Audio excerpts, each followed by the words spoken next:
감사합니다. 우리 오늘 함께 나눌 말씀은 사무엘상에 있는 말씀 보겠습니다. 사무엘상 30장에 있는 말씀입니다.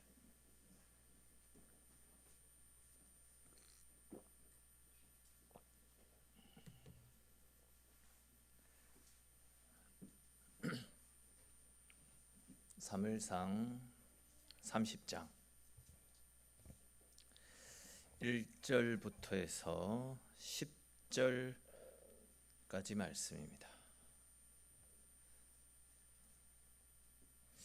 이 본문은 2년 전에 그 특세 때 한번 다뤘던 본문인데 조금 더 자세하게 한번 다뤄보면 좋겠다 싶어서 오늘 다시 본문을 잡았습니다. 사무엘상 30장 1절에서 10절까지 말씀 우리 한 절씩 읽고 마지막 10절 같이 읽겠습니다. 구약 성경 459페이지입니다. 구약 459페이지에 있는 사무엘상 30장 1절에서 10절까지 말씀입니다. 다윗과 그의 사람들이 사흘 만에 시글락에 이른 때에 아말렉 사람들이 이미 네겝과 시글락을 침노하였는데 그들이 시글락을 쳐서 불사르고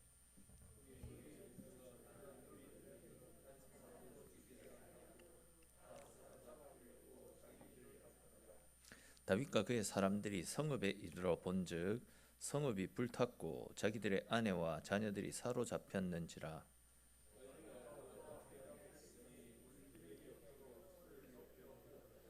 다윗의 두 아내 이스라엘 여인 아히노암과 갈멜 사람 나발의 아내였던 아비가일도 사로잡혔더라.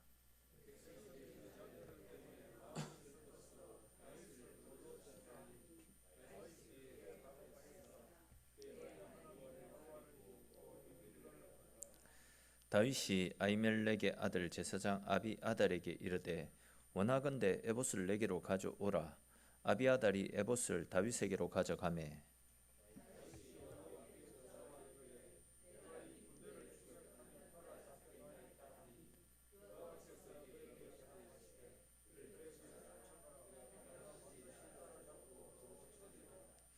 이에 다윗과 또 그와 함께한 600명이 가서 부솔 시내에 이르러 뒤떨어진 자를 거기 머물게 했으되 곧 피곤하여 부솔 시내를 건너지 못하는 200명을 머물게 했고 다윗은 400명을 거느리고 쫓아가니라.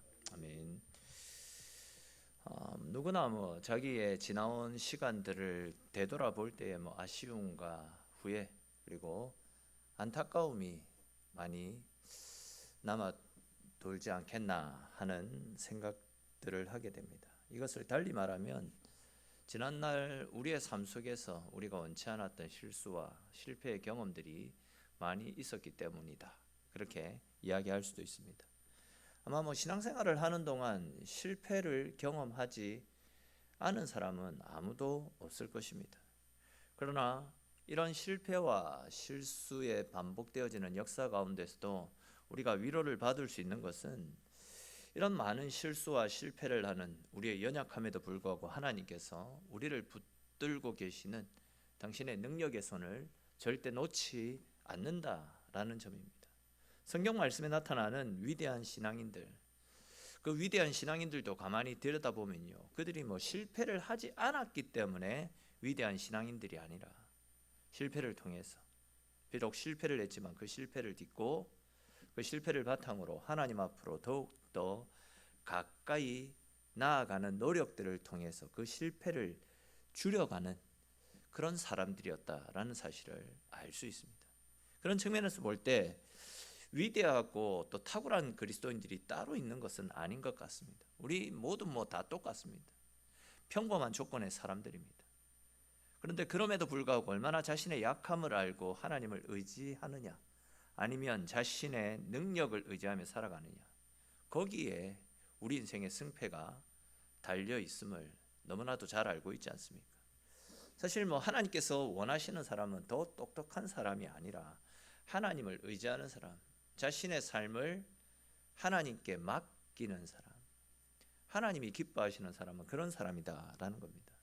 다른 그 어떤 조건들보다도 하나님께서는 진실한 마음으로 하나님 사랑하고 또 하나님을 자신의 삶의 중심에 모시고 살아가는 사람들, 하나님 중심의 사람들을 찾고 계십니다.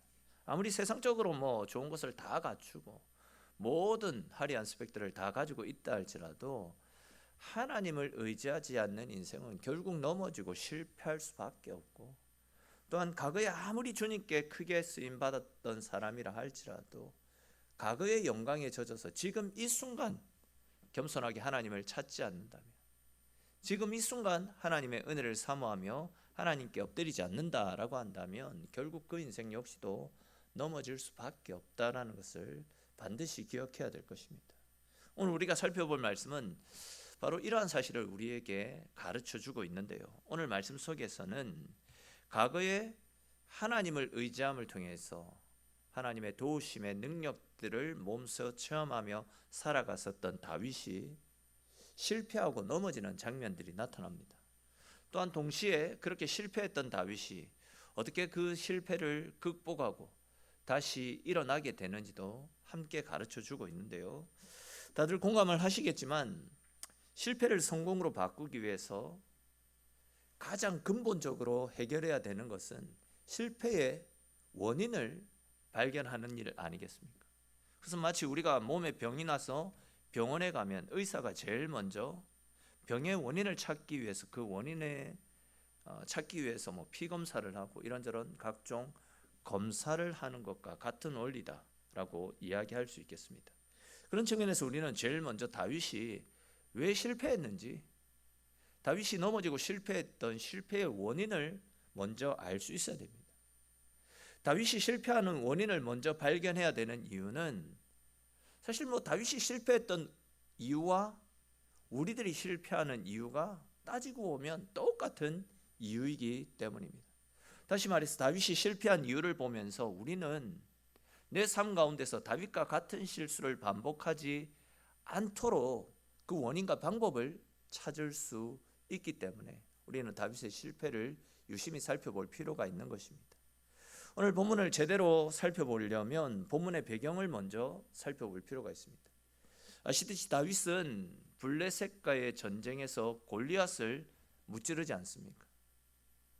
한낱 목동에 불과했던 다윗이었는데 블레셋과의 전쟁에서 골리앗을 무찌름을 통해서 이제는 이스라엘 사람들이 주목하고 이스라엘 사람들이 눈여겨보는 위대한 사람으로 그가 이스라엘의 중심 무대에 서게 되었습니다. 그러니까 골리앗을 무찌른 이후에도 다윗은 계속해서 나가는 전쟁에서 승승장구하며 사람들의 주목과 관심을 받게 됩니다. 그러나 이제 다윗의 그런 승승장구를 시샘했던 사울왕, 그 사울왕의 노여움을 사서 결국 다윗이 도망자 신세가 되지 않았습니까? 사울의 추격을 피해서 뭐 여기저기를 다 피해 다녔던 다윗은 이스라엘 땅에는 더 이상 자기의 몸을 숨길 수 있는 곳이 없다라는 것을 알고는 이스라엘과 대적관계, 이스라엘의 원수관계에 있었던 블레셋으로 망명을 가지 않습니까? 블레셋의 왕 아기스의 허락하에서 다윗은 그를 추종했던 600명과 함께 블레셋 아기스 지역에 있던 시글락이라는 땅으로 이주를 하게 되었습니다. 그리고 그곳에서 약 1년 4개월 정도 블레셋과 불안한 동거를 이어가고 있었습니다. 근데 이제 이곳에서 머무는 1년 4개월 동안 다윗과 그의 군사들은 블레셋 군사들을 도와서 수많은 전쟁에 나갔고 그 전쟁에서 큰 승리를 블레셋에게 가져다 주었더랬습니다. 큰 공을 많이 세웠습니다. 근데 이제 하루는 블레셋 아기스 왕이 블레셋이 이스라엘과 전쟁을 하게 되었다. 다윗 당신도 함께 나가서 지금껏 당신을 무시하고 멸시하였던 이스라엘에게 복수를 하라. 우리와 함께 이스라엘을 복수하는데 나가자라고 요청을 해오더니 다윗과 그의 군대들을 블레셋 5개 부족이 모인 그 전쟁터로 이끌고 갔었더랬습니다. 지금 이 상황은 자칫하면 다윗이 블레셋 편에 서가지고 자기 동족, 자기 민족 이스라엘과 피 흘리는 전투를 치러야 되는 그런 극한 상황까지 내몰리게 되었습니다.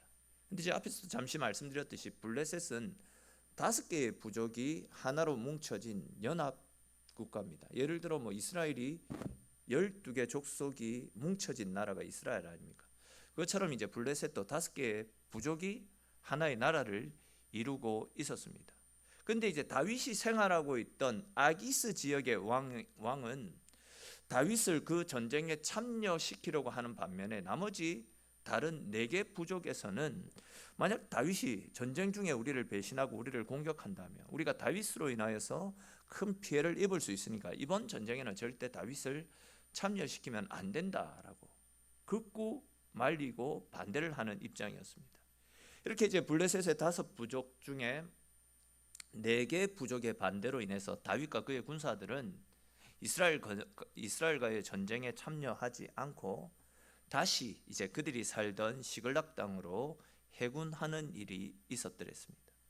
여기까지가 이제 오늘 본문의 배경이 되는 내용인데, 근데 이제 오늘 본문을 쫙 보시면 다윗과 그의 군사들이 이스라엘과 전쟁을 하기 위해 갔다가 블레셋 사람들의 반대로 다시 해군하고 돌아오는 그 사이에 아말렉 사람들이 제3자가 다윗이 피난 생활을 하고 있던 그 블레셋 시글락이라는 땅으로 쳐들어와서 마을을 불태우고 부인들과 자녀들을 사로잡아가는 일이 발생했습니다. 큰 위기가 찾아왔죠.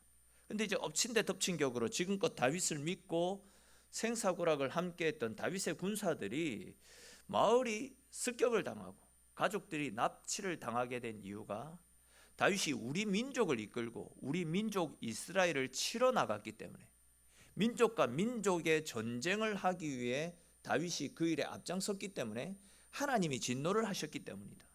그렇기 때문에 우리가 다윗을 죽여서 하나님의 진노를 풀어드리고 우리 가족을 납치당한 이 원한을 해결하자라면서 모두가 한 마음이 되어서 지금 다윗을 죽이려고 덤벼들고 있는 상황이었습니다. 사울에게 쫓기는 일보다도 지금 자기 백성들에 의해서 죽을 수 있는 인생 최대의 위기가 다윗에게 찾아온 것 아닙니까? 하나님으로부터 이스라엘의 새로운 왕이 될 것이다.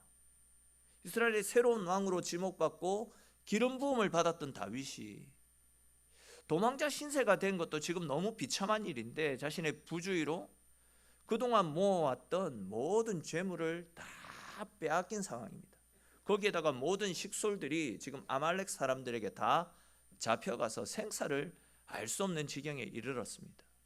거기에다가 지금 자기를 따르던 사람들이 이제는 등을 돌려서 오히려 자기를 죽이겠다라고 덤벼드는 진짜 어처구니 없는 상황이 다윗의 눈앞에 펼쳐지고 있지 않습니까? 지금 한마디로 다윗은 엄청난 실패와 시련을 겪고 있는 상황입니다.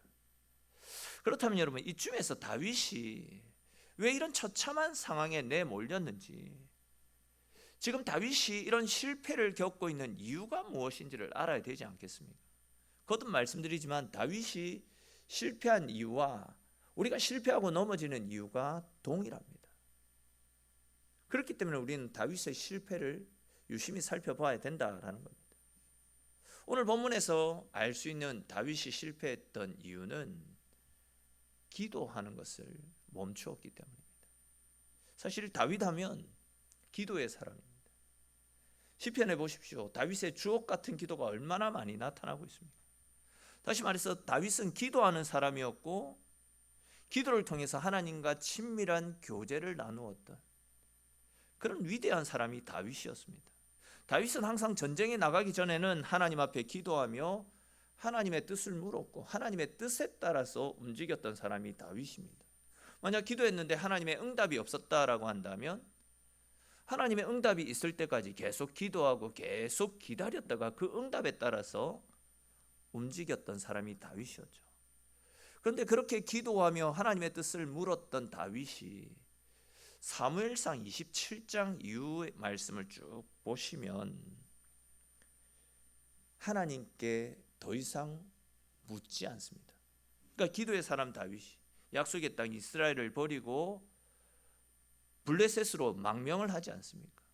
너는 이 땅의 왕이 될 것이다. 하나님으로부터 기름 부음을 받아 세움을 받았는데 그 자리를 버리고 블레셋으로 넘어가면서 하나님 앞에 묻지 않고 넘어가고 있습니다.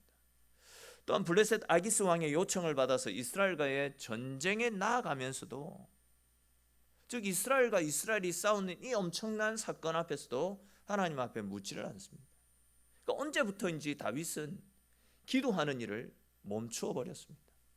사무엘상 27장 이후부터는 다윗이 기도했다라는 내용이 성경 그 어디에도 나타나지 않고 있습니다. 그러니까 이제 지금 다윗의 이런 실패는 결국 그가 기도를 멈추었기 때문에, 하나님과의 관계가 차단되어졌기 때문에, 하나님의 은혜를 받아 누리지 못하기 때문에 이런 어려움이 찾아오는 겁니다. 다시 말해서 다윗은 늘 하나님의 은혜에 이끌려서 은혜로 말미암아 살아가는 인생인데, 그리고 그 은혜가 기도함을 통해서 하나님이 허락하여 주셨던 은혜인데, 기도가 멈추니까 하늘에서 공급되어지는 은혜도 멈춰버리고, 그러다 보니까 결국 하나님의 은혜를 누리지 못하니까 이런 공경에 빠져버리고 말았다라는 겁니다. 만약 아기스 왕으로부터 우리 이스라엘을 치러 가는데 같이 가자라는 제안을 받았을 때에, 만약 그때라도 하나님께 기도했다라고 한다면 하나님은 분명히 그것으로 가지 말라. 너는 이스라엘의 기름 부음 받은 사람인데 네가 그를 쳐가지고 그를 이긴다면, 너가 만약에 이스라엘의 왕이 되었을 때 백성들로부터 어떤 비난을 듣을 것이냐. 너의 자녀들, 너의 민족들을 치러 가는 왕이 어디 있느냐. 하나님 분명히 이런 말씀들로 다윗을 말리셨을 것입니다. 그렇게 했다면 처음부터 시글락에 머물러 있었을 것이고, 그러면 재물을 빼앗긴다거나 가족들을 납치당하는 일도 겪지 않았을 것입니다. 그러나 이 중요한 순간에 그는 기도하지 않았습니다. 하나님의 은혜를 공급받지 못하니까 영안이 흐려졌고, 하나님이 기뻐하시지 않는 잘못된 판단을 하게 되었고, 그 결과 가족들은 납치되고 모든 재물을 다 빼앗기는 비참한 결과를 맞았습니다. 그렇습니다, 여러분. 기도하던 영의 사람이 기도가 막히게 되면요, 하나님은 어김없이 그 사람을 다시 돌려 세우기 위해서 이렇게 원치 않는 어려움과 원치 않는 아픔을 허락하실 때가 있습니다. 계속 말씀드렸던 내용인데, 우리가 기도하지 않는데도 평안하고 모든 것이 마음먹은 대로 잘 돌아가는 거, 이건 절대 복이 아닙니다. 기도를 멈췄는데도 내 삶에 아무런 문제가 발생하지 않는다, 절대 축복이 아닙니다. 그것은 폭풍 전야와도 같은 것이다 라고 말씀드릴 수 있습니다. 언제 터질지 모르는 하나님의 진노의 시한 폭탄을 안고 살아가는 굉장히 위험천만한 일이다라고 이야기할 수 있는 것이죠. 제가 자주 말씀을 드렸던 것처럼 혹 기도하지 않았는데 삶에 아무런 문제가 없고 평안한 것, 이거는 축복이 아니라 실패의 전주곡일 수 있습니다. 기도하지 않고 평안한 삶을 살아가는 것, 그것을 은혜라 생각하지 마시고 하나님이 참아주시고 기다려주실 때에 다시금 기도의 자리로 나와 하나님과 기도를 통해서 그 관계를 회복할 수 있어야 될 것입니다. 다음으로 이제 또 우리가 다윗이 실패했던 두 번째 이유를 살펴볼 필요가 있는데, 그것은 다윗이 하나님을 바라보지 않고 사람을 바라보고 사람을 두려워했기 때문입니다. 여러분, 다윗이 골리앗과 싸우기 위해 전쟁터로 나아갔을 때 그때의 상황을 한번 생각해 보십시오. 지금 모든 이스라엘 군인들이 골리앗 한 사람으로 인해서 두려워서 벌벌 떨고 있지 않습니까? 사울 왕도 그렇고 대장군들도 그렇고 모든 장수들이 골리앗을 보고 두려워서 어찌 할지를 모르는 그런 상황입니다. 그런데 17의 약간이었던 다윗이 뭐라고 합니까? 골리앗을 향해서 담대하게 외치지 않습니까? 너는 칼과 창과 단창으로 내게 오지만 나는 네가 무시하는 만군의 주 여호와의 이름으로 너를 멸하겠다라고 말하면서 골리앗을 향해서 담대하게 나아가지 않습니까? 그리고 그런 믿음으로 골리앗을 단 한 방에 무찔러 버렸습니다. 무슨 이야기입니까? 하나님의 이름을 의지했던 다윗에게는 아무런 것도 걸림돌이 되지 않았다라는 겁니다. 모든 사람이 두려워했던 골리앗도 어린 나이 다윗에게는, 즉 하나님을 의지했던 다윗에게는 아무런 걸림돌이 되지 않았다라는 겁니다. 하나님이 나와 함께 하시면서 나를 지켜주실 것이다 라는 믿음이 있었기 때문에 모든 사람들은 두려워 떠는지 몰라도 다윗만큼은 담대하게 골리앗과 맞설 수 있었던 것입니다. 말 그대로 하나님을 의지하며 살고 있던 다윗은 천하무적 그 자체였습니다. 그러나 사무엘상 27장 이후를 쭉 보시면 그랬던 다윗의 모습은 그 어디에도 찾아볼 수 없습니다.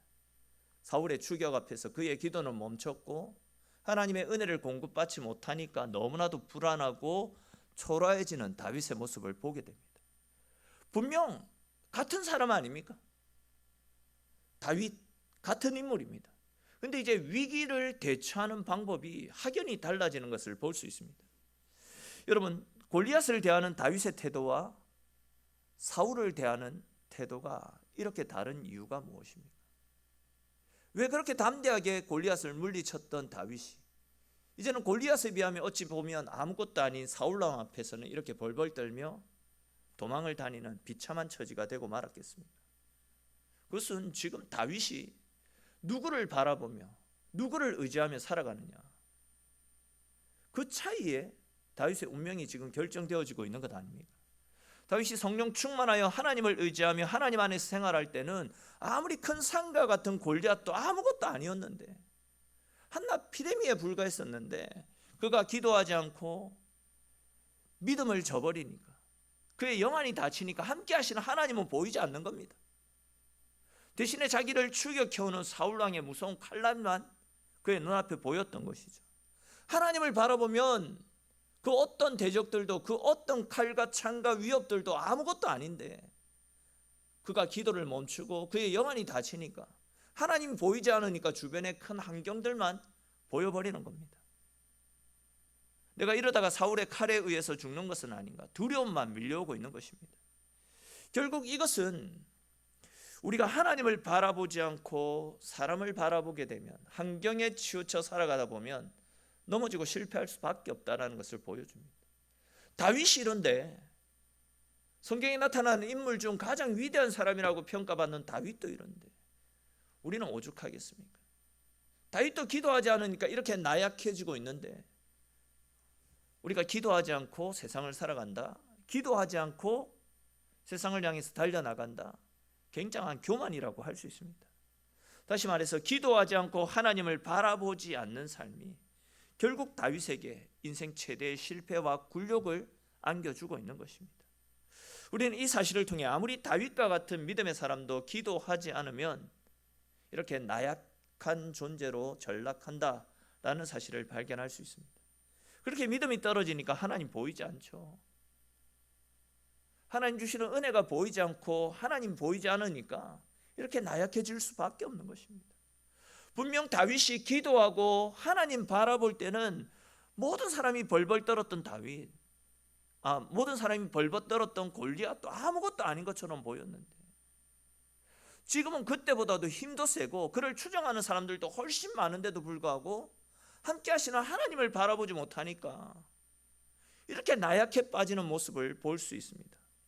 기도가 사라지고 하나님을 바라보는 그의 영안이 닫혀버리니까 골리앗과 비교가 되지 않았던 사울왕, 그 사울왕 때문에 두려워 떠는 모습이 다윗의 모습입니다. 여러분, 이것은 우리네 인생도 마찬가지라 할 수 있습니다. 다들 경험해 보셨을 것이다 라고 생각이 되는데, 사실 우리가 항상 깨어서 기도하며 성령 충만함으로 살아갈 때는 세상 사는 재미가 있었잖아요.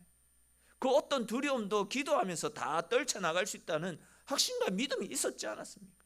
실제로 어려움이 찾아와도 그것 때문에 낙심하지 않고 좌절하지 않고 하나님이 우리의 인생을, 나의 인생을 어떻게 열어가실까, 그런 기대와 소망을 가지고 그 어려움에 담대하게 맞섰던 그런 기억들이 다 있지 않았습니까?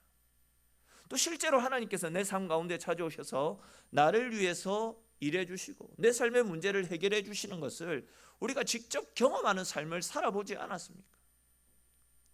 근데 여러분, 죄송하지만 지금도 그런 은혜 가운데 거하는 삶을 살고 있습니까? 기도하지 않으면 그런 은혜가 우리 가운데서 사라져 버리게 됩니다. 하나님이 사라지는 것이 아니라 하나님을 바라보았던 우리의 영안이 닫히기 때문에, 하나님이 보이지 않기 때문에 세상의 환경에 눈이, 마음이 빼앗겨서 결국 자불안석입니다. 두려워 떨 수밖에 없는 것입니다. 하나님은 온데가군데 없고 문제만 보이기 때문에 하나님을 믿는다 하면서도 낙심하고 좌절할 수밖에 없는 겁니다. 내 삶을 가만히 한번 들여다보십시오. 문제가 찾아오고 문제 때문에 아파하고 힘이 빠지고 신앙생활의 재미도 사라지는 것은 가만히 생각해 보면 내가 기도 생활과 멀어지고 있는 것과 관련이 있을 겁니다. 다윗이 기도 생활을 멀리 하면서부터 실패하고 넘어진 것처럼 우리도 기도를 멀리하고 하나님을 바라보지 않기 때문에 환경에 치이고 상황에 치이고 헤매고 있는 것은 아닌지 자기 스스로의 기도 생활과 영적 상태를 정말 긴밀하게 한번 돌아볼 수 있었으면 좋겠다 싶습니다. 근데 여러분, 우리가 한 가지 기억해야 될 중요한 사실이 하나 있습니다. 그것은 다윗이 이렇게 실패를 하고 넘어진 것 같지만 그래도 다윗은 다윗입니다. 그것으로 끝나지 않고 다시금 그 실패를 딛고 담대히 일어서는 것을 볼 수 있습니다. 그렇다면 여러분, 다윗은 어떻게 자기에게 찾아온 이 인생 최대의 실패를 극복하고 다시금 일어설 수 있었던 것이겠습니까? 즉, 다윗은 어떻게 실패를 성공으로 탈바꿈할 수 있었던 것이겠습니까? 아마 대부분의 사람들은 삶에 어려움이 찾아오면 감정적으로 그 문제를 해결하려고 들 것입니다. 다윗과 600명의 군사들이 이스라엘과의 전쟁을 위해 블레셋 사람들과 합류했다가 다시 돌아온 사이에 그들은 모든 재물, 모든 가족들을 아말렉에게 다 빼앗겼습니다. 다 납치당했습니다. 이에 600명의 군사들이 지금 다윗에게 돌을 던지려고 할 때 다윗의 마음이 얼마나 답답했겠습니까? 얼마나 섭섭했겠습니까? 진짜 감정대로 하자면 칼을 빼어서 그 주동자들을 죽이고 싶은 마음도 있었을 것입니다. 기분대로 하자면 다윗도 돌을 들어서 그 주동자들을 향해서 돌을 던지고 싶은 그런 마음이 분명히 있었을 것입니다. 그런데 다윗은 이 위기의 상황에 감정적으로 대처하지 않았습니다. 이런 긴박한 상황 속에서 다윗은 다시금 하나님 앞에 엎드리는 것을 볼 수 있습니다. 우리 7절과 8절 말씀 같이 한번 읽어봅시다. 오늘 보면 7절 8절 말씀 같이 읽겠습니다. 다윗이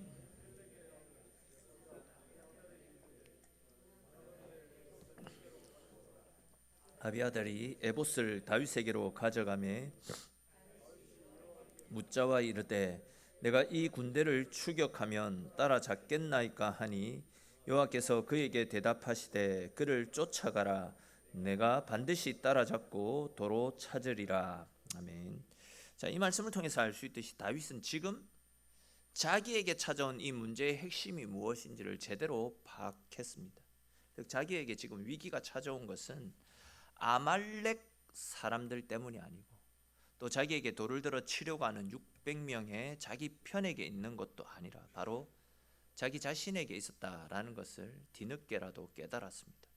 다시 말해서 하나님을 의뢰하지 아니하고 하나님을 망각한 채 기도 없이 살아왔던 자기에게 이 모든 문제의 원인이 있었다. 내 때문에 지금 이 문제가 일어나고 있었다라는 사실을 알게 되었던 겁니다. 그래야 다윗은 6절 후반에 있는 말씀처럼 다시금 하나님 앞에 엎드려 기도합니다. 지금 이렇게 다윗이 기도를 시작했다라는 말은 무엇을 이야기하겠습니까? 이제는 내 뜻대로 살지 않겠습니다. 내 힘으로 뭔가를 하려고 하지 않겠습니다. 하나님께 내 인생을 맡깁니다. 하나님 뜻대로 살겠습니다. 이것을 의미하는 것 아닙니까? 지금까지는 내 생각대로 내 방식대로 살아왔기 때문에 실패를 했었는데 이제부터는 모든 것을 하나님께 묻고 하나님이 말씀하시면 그 말씀에 따라 움직이겠습니다 라는 다윗의 결연한 의지를 보여주는 말씀입니다. 그리고 이제 8절에 기록된 말씀처럼 다윗이 하나님께 하나님, 우리 가족들을 데려간 아말렉 사람들을 지금이라도 쫓아가면 되겠습니까? 라고 하나님 앞에 기도로 답을 찾지 않습니까? 여러분 생각해 보십시오. 지금 내 아들과 내 딸, 내 아내가 잡혀갔습니다. 그런 상황이면 어떻게 하겠습니까? 당연히 쫓아가는 것이 맞죠. 하나님 어떻게 할까요? 물어볼 필요도 없는 이야기입니다. 물어볼 필요도 없이 무조건 그들을 쫓아가서 가족을 구해내야 되는 그런 상황 아닙니까? 한시가 급한 상황입니다. 그렇게 하지 않으면 가족들이 죽는 것은 물론이거니와 가족들이 죽은 것을 보면 당장 다윗의 군사들이 돌변해서 다윗을 쳐서 죽이려고 덤벼드는 그런 상황에 내몰리지 않겠습니까? 이런 상황이라면 어느 누구도 예외 없이 하나님께 묻지 않습니다. 하나님께서 가지 말라고 말려도 당장 달려갈 것입니다. 근데 보시면 다윗은 이런 긴박한 상황에 1분 1초가 긴박한 그런 긴급한 상황에 그렇기 때문에 하나님 앞에 엎드리는 것을 볼 수 있습니다. 이제 다시는 똑같은 실수를 반복하지 않겠습니다. 아닙니까? 바쁘기 때문에 더 기도하겠습니다. 힘이 없기 때문에 더욱더 기도하겠습니다. 지치기 때문에 더욱더 하나님 앞에 묻고 하나님 뜻대로 하겠습니다. 그런 다윗의 고백 아니겠습니까? 즉 이 문제의 원인은 기도하지 않은 데서 비롯되어진 것임을 알았기 때문에 다른 인간적인 방법을 통해서 이 문제를 해결하지 않고 기도를 통해서 하나님의 힘을 힘입어 하나님의 뜻에 따라서 이 모든 문제를 해결하겠다, 이런 이야기 아니겠습니까? 그리고 다윗이 그렇게 하나님께 기도했을 때에 하나님께서 다윗에게 주신 기도의 응답이 무엇입니까? 가라, 즉시 가라, 반드시 도로 찾을 것이다, 이런 응답 아니었습니까? 이 응답을 받은 다윗은 600명의 군사들을 데리고 아말렉을 추격하기 시작합니다. 그리고 결국은 아말렉 사람들을 따라잡고 그들을 다 물리쳐서 빼앗겼던 그의 재산과 가축들 그리고 가족들을 다 구출해 내었습니다. 여러분, 우리는 인생을 살아가다 보면 오늘 본문에 나타나는 다윗과 같이 원치 않는 실패와 원치 않는 큰 어려움과 아픔에 빠져들 때가 종종 있을 것입니다. 그리고 이제 그 어려움과 실패로 인해서 하나님을 원망하고 하나님을 떠나가는 사람들도 종종 보게 됩니다. 그러나 이러한 실패와 아픔을 통해서 하나님을 떠나 생활했던 다윗이 다시금 하나님을 찾고 또 하나님과의 관계가 회복되어진 것을 기억하면서 우리 역시도 내가 하는 일이 잘 되지 않을 때, 내 인생의 깊은 수렁 가운데 빠져드는 것과 같을 때, 그럴 때 우리는 하나님을 찾아야 됩니다. 내가 하는 일을 올 스톱하고 나와 하나님과의 관계가 어떠한지 그 문제의 원인을 하나님과의 관계에서 찾아볼 수 있어야 됩니다. 열심히 기도하고 하나님을 찾고 있던 나의 시선이 세상을 향해서 돌아가고 있지는 않는지, 하나님이 아닌 세상의 것들에 내 마음을 빼앗긴 채 생활하고 있지는 않는지, 하나님을 주인으로 모시고 주의 뜻대로 살겠다라고 고백하지만 실제로 하나님은 온데간데 없이 내가 내 삶의 주인이 되어서 오로지 내 욕심과 내 만족과 내 쾌락을 쫓아 살고 있지는 않는지 철저하게 우리 자신을 돌아볼 수 있어야 될 것입니다.